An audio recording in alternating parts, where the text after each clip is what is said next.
We made it. Hi friends, welcome to a new video and to 2025. You made it. We made it. We made it. Honestly, there were parts of 2024 where I was like,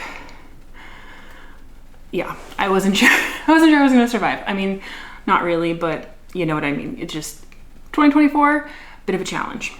Frankly, the last 16 to 18 months have been quite the challenge.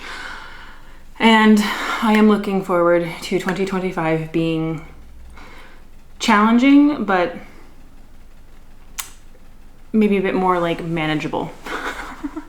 Anyway, if you are new here, I'm Kim. I live in Seattle. I'm 38. I like to put my life and thoughts out on the internet, apparently. And I do a lot of fashion videos, some dedicated topic videos like this one. And then I also vlog both my daily life and my travels. So if that's interesting to you, check it out. Check out my other videos, consider subscribing, hit the notification bell, all the things you know to do. Let's move on. So yeah, in 2025 is going to be, I think, a very interesting year for me. I'll back up a little bit and just give you some context for my situation in my life, and then we'll talk about the goals I've set, and that will help you understand a little bit about why I'm tackling those goals. And then also want to share a bit about like how I think about structuring goals, because I think that's valuable. Hopefully it's all inspiration to you. So my own history. In 2023, in October, I was laid off from my job. The tech industry has been going through a reckoning the last few years, and I was definitely caught up in that. I spent the next 6 months being unemployed, applying for jobs, not being able to get much traction, just really struggling. And then in April of 2024, I got a contract role with a startup I work in marketing. So that was great. And then I also started working part-time as a cashier. So I was working 2 jobs. I'm still working 2 jobs. And about 65 to 70 hours a week, 7 days a week. So that has been my reality since April. Yeah, I just needed the extra income and I needed the benefits. Unfortunately, part-time work for Kroger does allow that. So yeah, that's why I've been working like that. It's been a lot. That has been more stable, obviously, than being unemployed, but no less mentally and emotionally and challenging, and certainly more physically challenging. I also, at the same time as all of this is happening, got hit with a couple of, I'm a condo owner. I own my place, and if you're part of an HOA, you will know about special assessments. I had around $25,000 plus in unexpected expenses for my condo in 2024. I also got hit with some injuries that have prevented me from exercising and being as physically active as I would like. Not that I had a lot of physical energy for that. And so it's just been a challenge. And then most recently, like literally 2 days ago, my root canal tooth fell out. So it's just been, that's probably TMI, I'm sorry, but it's just been a lot over the last, and I had a relationship that started and ended in that time frame. My parents also have been going through physical stuff. Like my family has been going through it on their side as well. Both my sisters, my parents, like we've just been not having the best, the best 18 months. So all of that is context. Fortunately for me, the startup that I work for has decided to bring me on as a full-time employee, benefits, appropriate pay increase, and all this stuff. And so I am entering 2025 with a lot more career and financial stability than I have had since, October of 2023. So that, thank you. Really, really happy about that. That's my personal context and what I'm walking into 2025 with. So goals for 2025. when I think about setting my goals every year, I think about a couple of different categories. In the past, I've broken them up a little bit more, and I still am this year, but as I was thinking about it this year, as I was contemplating, like, okay, how do I want to think about the goals I'm setting for 2025? I thought a lot about these three large buckets. You have your, let's call it your physical well-being, right? Your physical self, your physical wellness. Then you have your mental, emotional, spiritual wellness. I know that people would break those up. I tend to group them together. That's just me. That's a bucket I think about. And then I would say you have your financial well-being. So the physical, the mental, spiritual, and then the financial. And all three of these things really interplay with each other. Like if your physical health is suffering, chances are your mental health is also going to suffer, because we know that physical activity helps reinforce dopamine, and like it can be a hard thing to be mentally good if your body isn't feeling good, right? Those two are very interconnected. Similarly, if you're not doing physically well, it can be really difficult to work or to be as active in your workplace, and so your financial well-being might suffer there. Similarly, like as I discovered, if my financial stability isn't there, if my financial health isn't there, that really deteriorates my mental health. I have a lot of anxiety and like fear, and just then you're not sleeping, and that impacts your physical health. Or like me, you have to work 65, 70, 80 hours a week to try and make ends meet, and that really takes a toll on your physical health and your social well-being and all these things. And so these three buckets are kind of the things that I have been thinking about this year, especially recently, and how do I want to sort of address each of these to make sure that they're kind of reinforcing each other in positive ways instead of tearing each other down. It all is kind of the symbiotic, cyclical thing. So that's how I'm thinking about my goals this year. And obviously within that, you can think a lot about like your physical health could be, or your physical well-being could be as simple as like, I need shelter, right? That's a very physical need. Or I need, a lot of us focus on our diet and exercise this time of year, but it could be things like sleep, water intake, it could be movement, it could be like spinal alignment, right? I know that I'm carrying a lot of stress in my body, and I just need to find a way to physically release stress from my body. So, which, obviously ties closely to your mental well-being, right? So, you can break those into different things. I said I group the mental, emotional, and spiritual together. Those could definitely be broken out into separate things. Like your mental well-being could be something like therapy, although therapy is very much focused on your emotions and your spiritual well-being. But maybe you think of mental more as mental enrichment, and so maybe it's learning, right? Or maybe your emotional is just tracking your emotions more, or learning to deal with anxiety in better ways, which might then bring in your physical self, right? Because our bodies are so connected to our emotions. And spiritual might be something like a mindfulness practice, which would reinforce and help create new neural pathways and relax your emotions. And like those three things to me are more connected, like super connected. And so that's why I put them into a bucket. But you might choose to break them out. It's just how I think about it. And then obviously your financial well-being is your financial well-being, but that could be your savings, that could be debt, that could be creating new streams of income, investment. Like there's lots of things there, and goals, and they could, they all impact each other. So yeah, anyway, that's how I think about them. When I think about how to create goals that I can achieve, I focus on 3, maybe 4 things. I want to make sure that they're deeply personal, right? Like it really has to be meaningful to me. It can't be just like, oh, I should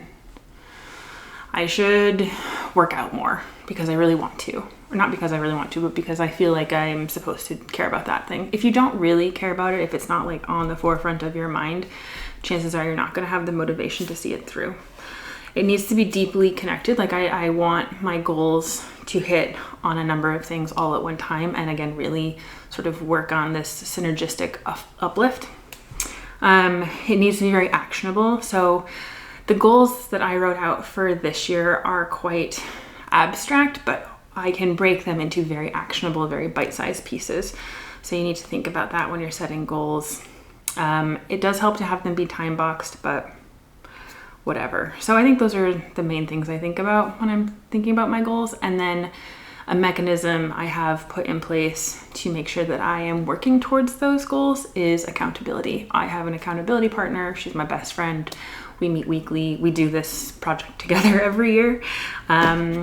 And we have a resource that we use for it. My accountability partner and I have been using the Clever Fox planner the last couple of years. Not a plug from them at all. It's just what we have found and we really like it. What we like about it is at the beginning, which I'm not going to show you, there's opportunities to go through and think about like your vision and your mission and all that stuff. We did that exercise for the first time last year. And when I went back and reviewed my mission and my vision for my life this year, I was so pleasantly surprised to see like how much that still resonated as really important to me. And it was a great exercise because it makes me feel like I really have a very clear understanding of what I want my life to look like, what my values are, and like what I want to have as my like life's mission, if you will, or like what I want to be remembered for. And that was really, I don't know, it was really reassuring and nice to see that like, yeah, I do know what I'm working towards, and I think that clarity is really helpful. So if you've never done that before, even if you don't use this planner, I would recommend spending time asking yourself like, what is the vision I have for my life? And get really specific. And what are my values? And what is, you know, my mission? And I think that that really helps inform the choices that we make going forward. Then it has you write out your year goals, and it also has you do like 3, 5, 10, 20 years. I don't go that far out. I'm like, I can't think past 3 years for sure. I mean, I can, but it's so vague, it's almost not worthwhile. And then once you've set your goals for that year, it has these quarterly goals. So you can break it into quarters. There's a couple of different options. So here would be where I would list my goals for the quarter. I would explain why. I then have an opportunity, if you're a visual thinker, to have a visual mood board, if you will, or a mind map. Show you how they're all connected. It then has a monthly view. Again, you can reiterate your goals down here for that month. So you've got your quarterly goals, then you can break it into monthly goals. It's undated, so you can kind of use this at will. Then what I really like about this is it actually has, at the end of the month, you come back to this page and you do your month in review, asks you a bunch of questions, and actually lets you kind of, this section lets you visualize sort of how you did at achieving some of your goals and your habits, which I think is pretty cool. And when we did it last year, I was like, oh, I did better than I thought I had. Or, wow, I really sucked at that. It's a unique feature I've never seen in any other planner, and I really appreciate that. Then it has your weekly tracking. Obviously it's got your, your week, your top priorities, all that stuff. Then over here, it's got ability to prioritize, your to-do lists. I really like that it's got habit tracking. It's got this grid over here. So if you're somebody who appreciates like the line grid things, you can do that. And then it asks you to do a little review at the end of each week, which again, I really like the built-in retrospective that this planner offers. And that's kind of the structure of it. So that's the tool we use. And then we just talk to each other every week about sort of what our goals are. We talk about really actionable steps. We reevaluate because our goals that we set at the beginning of the year might not apply as we go throughout the year, right? Circumstances change. Like certainly mine did. And, I thought I would find a job much sooner. So my goals for my career and finances were very different than what I was actually able to realistically achieve last year. So that said, what are my goals for 2025? What did I set for my goals in 2025? As I mentioned,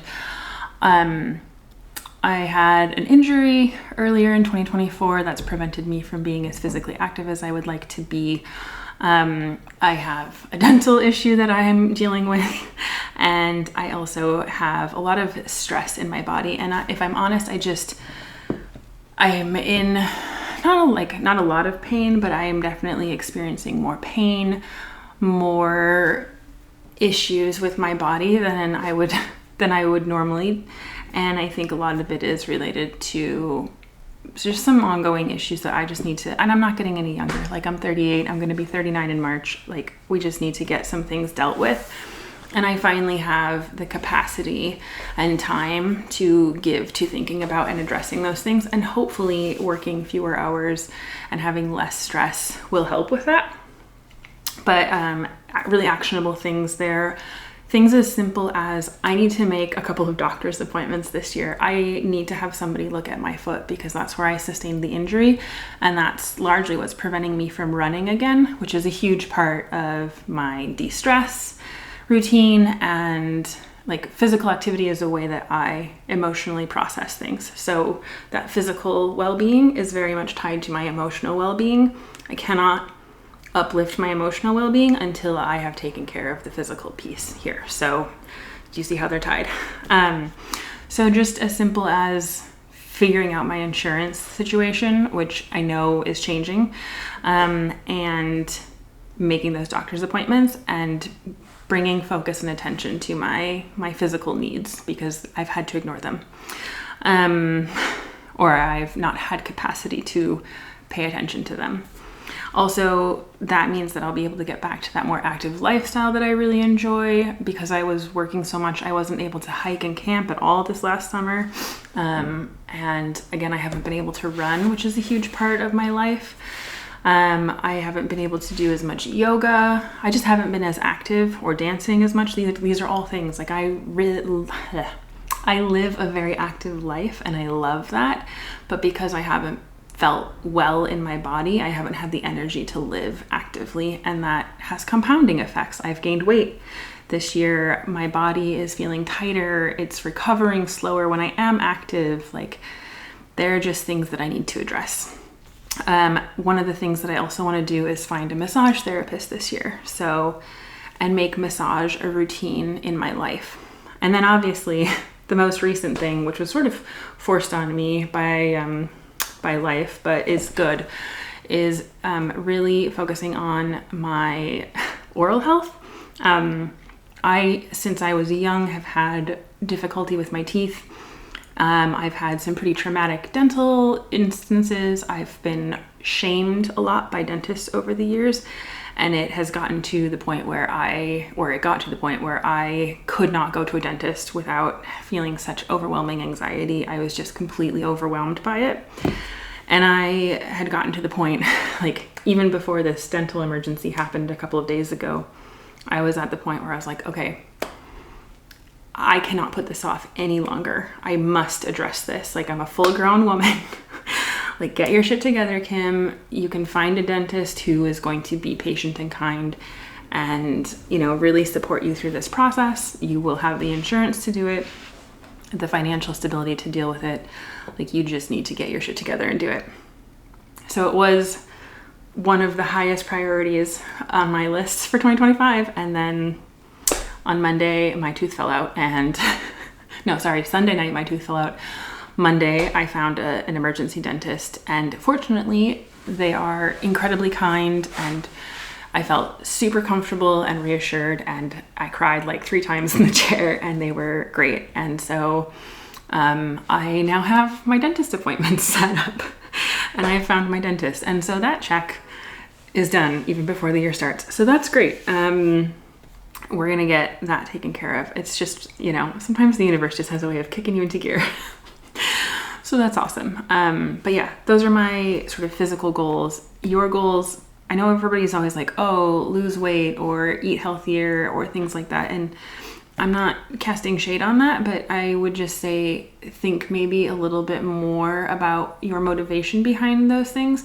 I think eating really is important, but, and obviously diet and lifestyle are very important. And if you are struggling with weight, that could be, a goal that you want to put your attention to, because again, your physical health impacts all these other things, and it's just really important. But instead of, in the past, I'd sometimes have I want to weigh this much. I stopped thinking about, I want to weigh this much. And I've started thinking about, how do I want to feel? What do I want to be able to accomplish? And in doing that, those other things kind of fall in line, because weight, the number on the scale, is not necessarily an indicator of health. So if you are feeling sluggish in your body, then maybe it's, I want to start a walking habit, because if I'm walking, that's easy on my body. It's something I enjoy, but it also will contribute to maybe weight loss over time. Or if you're active, it sometimes creates more energy in the long run because you lose weight and all these things. Or a lot of times energy is related to your diet. So maybe you want to focus more on diet, and maybe that's I want to educate myself on nutrition. So not so much I want to go vegan to lose weight, but I want to educate myself on nutrition, balanced diet. How can I incorporate things what about food swaps? Instead of being restrictive, how can you achieve your goals in a gentler, kinder way, and one that is a bit more holistic, and one that isn't just a little bit more thoughtful. You know what I mean? Anyway, that's health. And I'm off that soapbox now, because I was trapped in that for a long time, and I feel kind of passionately about that. But anyway, the biggest goal for me in 2025 is going to be my finances, and getting those in a healthier place, so that I don't feel the anxiety that I have felt over the last year and a half. I mean, to be fair to me, $20,000+ in housing expenses that were unforeseen is quite a bit, and I have managed to do it, but it has really hampered me financially. So my goal in 2025 is to address some of those financial setbacks that I experienced in 2024, try and get myself into a better financial health situation, and maybe even start making gains again. That's, if I can get to the place where I'm neutral again, that will be great. If I can make gains, so much the better.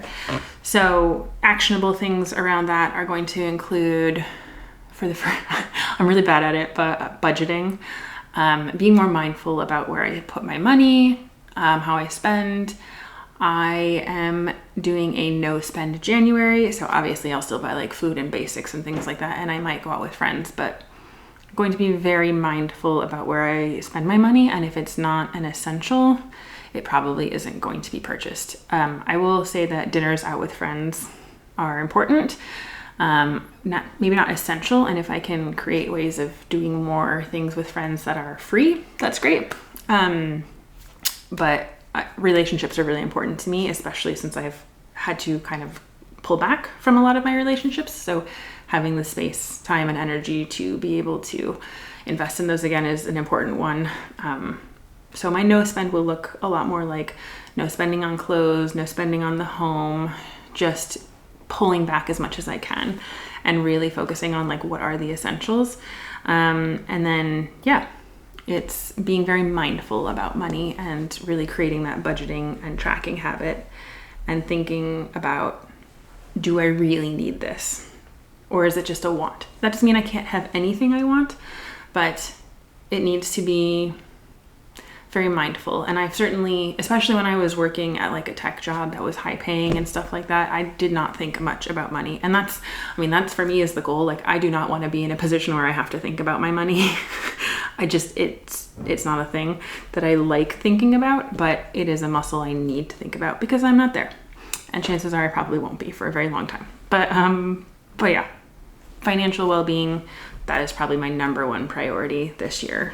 Another big bucket for me is relationships. This is less of a goal and more of bringing myself back to the things that make me happy, since I now have the space to do so, and sort of a values alignment. So it's not really a goal, but it's just a thing that I want to give my time and energy to in 2025 is rebuilding the relationships that I have had to pull back from. There are people that I have not been able to invest a lot of energy into over the last 18 months who are very important to me. And there are a lot of people who very kindly put a lot of time and energy into meeting me where I was over the last 18 months. And so rebuilding those relationships is not a goal, but a priority in 2025 for me. So I really hope to be able to invest more in my relationships. And that is something that really contributes to my mental and emotional well-being, because relationships and people are what really matters at the end of the day. As much as we like the other things in life, it's about the people. A bucket that I have often put a lot of time and energy into in the past, but I'm probably not going to this year, frankly, is my career. I have spent the last how long thinking about, how do I get a job? How do I get a job? How do I get a permanent job that meets my needs? And that has taken up my life. My jobs have taken up my life over the last 18 months, and I don't want them to do that anymore. So it's not that I have to pay attention to my job because, for all the reasons, but I'm not going to be pouring myself into my career and with the same focus, right? Like, I'll do the job, I'll do it well. I don't want to not make gains there, but I'm not going to be like gunning for a promotion or a manager position or something like that. Like, the career thing can just sort of settle.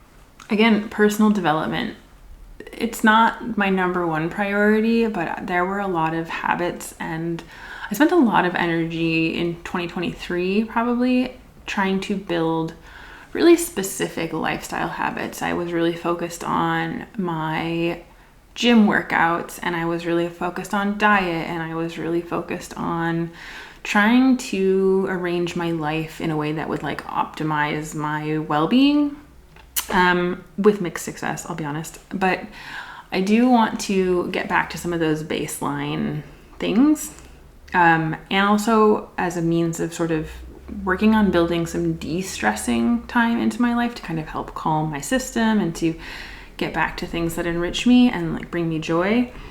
I want to get back to reading more often. I used to be an avid reader. I would spend hours sitting on my couch reading. For a number of reasons, I've moved away from that. But it's something that I want to get back to, is carving out like at least an hour a week where I get to sit and read a book, like a physical book, not like, well, on my Kindle, but you get what I mean. Like, I want to physically, eyes on page, read books, because I do listen to audio podcasts a lot, and and the news a lot, but I'm not really enriching myself in the way that I'd like to. And I think that reading is something that will bring me a lot of joy. And yeah, so it's a habit I want to build this year back, like a muscle I want to build back. But it's not my number one priority, and I'm not going to like force it, but I definitely want to be mindful of it. And so it is kind of in these goals, right? And then I have fun. Having fun as part of my life. A thing that I'm going to prioritize pretty heavily this year is finding ways to bring joy back into my life. I have had my nose to the grindstone basically for a long time, and I need to create some breathing space for myself by creating room for fun and doing the things that I enjoy, like going hiking and camping and hosting game nights again, and just hosting in general. I love to host. YouTube is fun for me, so spending more time creating videos and just enjoying this hobby that I have that is YouTube, because I enjoy it. I really do. This brings me a lot of joy.